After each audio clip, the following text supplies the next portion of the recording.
Alright, hey everyone, welcome to the vlog. Today's going to be a bit different. I'm going to be doing a tutorial for those of you who are interested in photography. I was looking through our photos from Morocco and I thought I would show you guys how I edit them from start to finish. I'll be using Adobe Lightroom Classic, which is Adobe's photo editing program. These Adobe programs are huge, so today I'm just going to be doing my basic workflow and I've broken it down into 10 simple steps. I'll try and make some more adventure vlogs soon.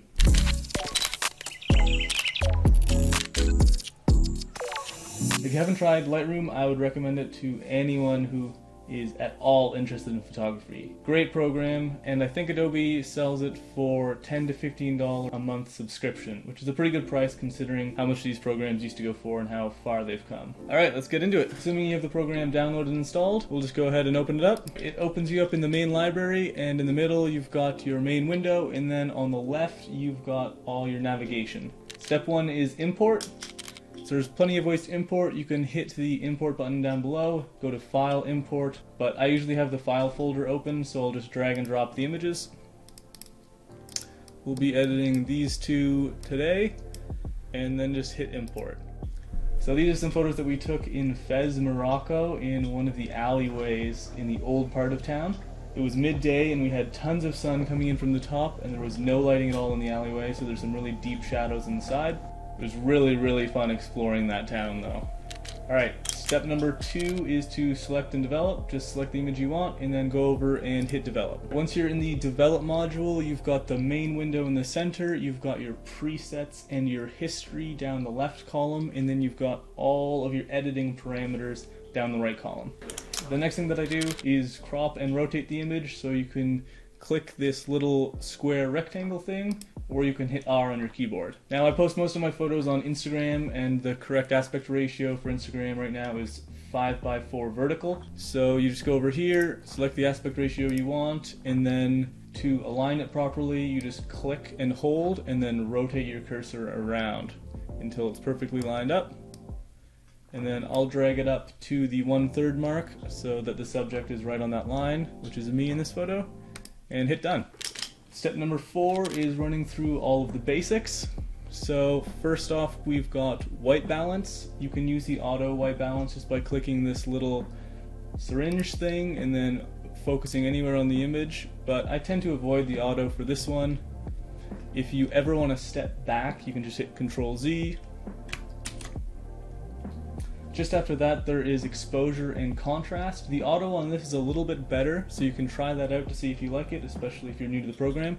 You just click auto, and then the program does what it can based on the information and all the pixels and everything. It's done a really common strategy here. It's dropped the highlights down and then it's lifted the shadows. That's generally what you want to be doing, just because you get more detail out of the image. I'll just step backwards and go through each of those one at a time. It looks properly exposed and the contrast looks fine, but I am going to drop the highlights down a bit so we can start to see some detail in the sky that was lost there.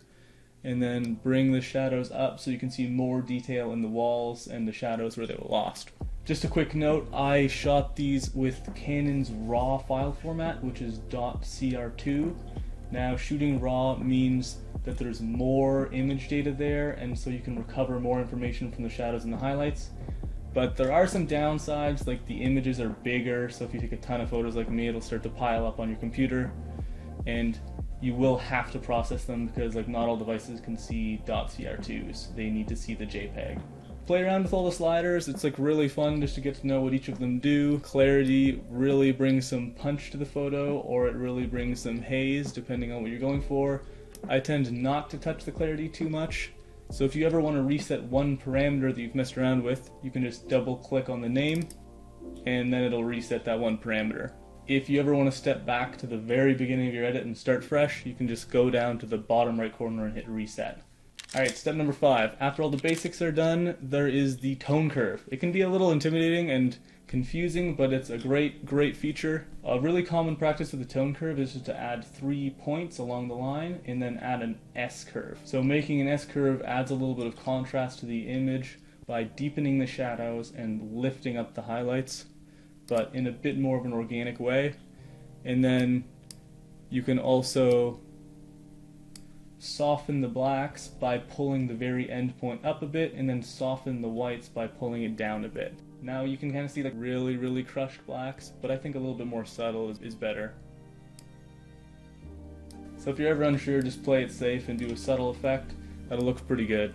If you ever want to step back just from one of these editing sections, you can go up to these little rectangles right here and click that thing off and on to see what kind of a difference it made.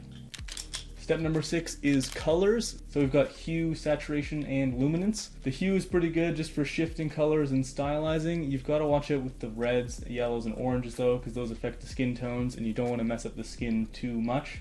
You might turn yourself into a lobster by accident. Drag around all of those and see what they do. So the saturation for each color affects just that region. There's a lot of oranges in this one, so it'll be easy to demonstrate. That really brings up the saturation. And then it almost makes it look like a grayscale image, just because there's so few other colors on this one. For step 7, I actually jump all the way down to calibration, just because it kind of goes hand in hand with colors.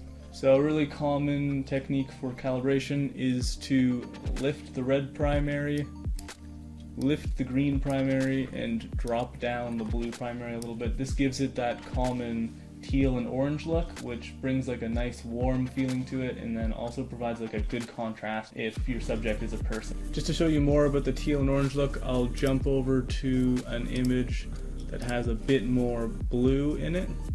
So here's a photo of M from a sandstone city, and you can really see how the blue has become more teal just from this standard calibration. So this is what it looked like originally, and then this is it with the edit.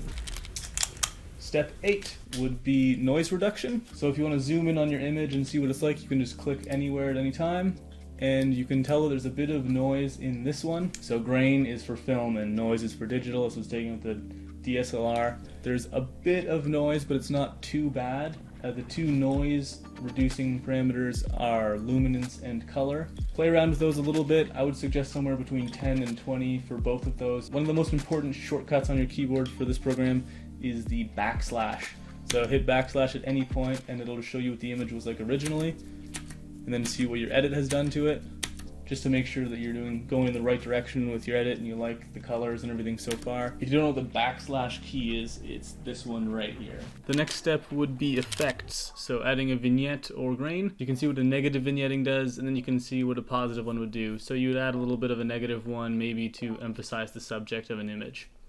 Alright, the last step would just be to export, so you can go Ctrl-Shift-E and then export your file. I usually export it to the same folder as the original, but then in a subfolder called edited, so that I have both files, the original and the edited one if I ever want to go back. Hit export, and you're done. Alright, when you're done your image and you're happy with the colors, you can go click copy, hit copy, and then if you've taken similar photos in that series, then you can go paste them on those ones as well. So we'll step back to the library, develop the one of M, and just hit paste, and then it'll paste everything that you just did on that one on this one. You might have to change a little bit if the exposure is a bit different. So in this one we will change the crop, lower it down a little bit, straighten that out, and then the exposure on this one looks a little bit higher, so we're going to drop it down, and then her skin tone looks a little bit too orange, so we'll change that too. Alright, so that looks pretty good. Both of those photos are done now. We can go back to the library. Once you're done editing, you should sort them properly, so I've already built a collection here for our Morocco trip. I will select these two that we just did, and then drag them and drop them into Morocco. And then in your collection or your series of photos, you can edit them around together, go back and forth, and I try and make like a cohesive style for all of them if they're from like the same collection, just because I'll likely be posting them together, and so I try to get like the same color feel for all of them. So like even these like red ones and the green ones and the blue ones from Chef Schwen, I try to get like a similar feel for all of them in that collection.